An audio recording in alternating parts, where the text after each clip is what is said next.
Alors nous allons continuer notre travail sur les probabilités. On va s'intéresser ici à une urne dans laquelle il y a des boules noires, bleues, vertes et rouges. Et on va s'intéresser aux événements qui sont ici. Alors, premier événement, l'événement A, tirer une boule noire. J'ai une boule noire, j'ai en tout 1, 2, 3, 4, 5, 6, 7, 8, 9, 10 boules. Donc, quelle est la probabilité de tirer une boule noire? J'en ai une sur 10, donc 1 dixième. Deuxième événement, ne pas tirer une boule noire.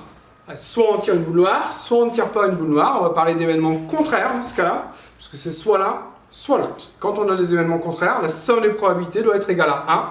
Il n'y a pas d'autre possibilité. Les événements contraires, la somme des probabilités doit être égale à 1.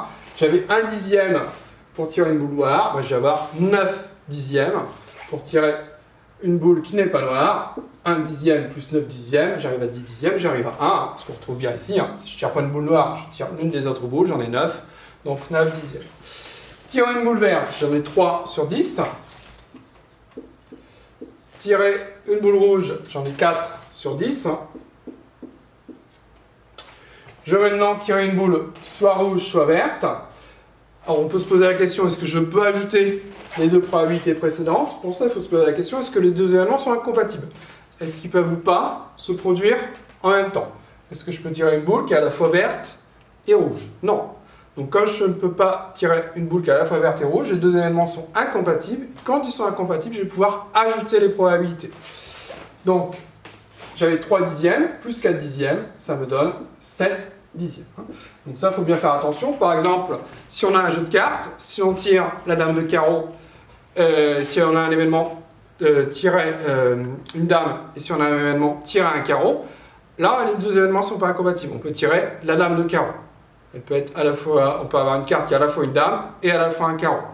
Donc là, les deux événements sont incompatibles. On ne peut pas regrouper les deux, ajouter les deux pour trouver la probabilité de tirer une dame ou un carreau. Là, ce n'est pas le cas. Ici, c'est soit l'un, soit l'autre. On ne peut pas avoir une boule qui est à la fois verte et rouge, donc on peut ajouter les probabilités. Voilà, donc il faut retenir que des événements contraires sont des événements qui se produisent quand l'un ne se produit pas. C'est soit l'un, soit l'autre. Et dans ce cas-là, la somme de probabilité est égale à 1. Et quand on a des événements incompatibles, on peut, la réunion de ces deux événements, la probabilité, c'est la somme des deux probabilités. Par exemple, la probabilité de tirer une boule bleue ou verte, c'est la somme de la probabilité de tirer une boule bleue plus la somme de tirer une boule verte.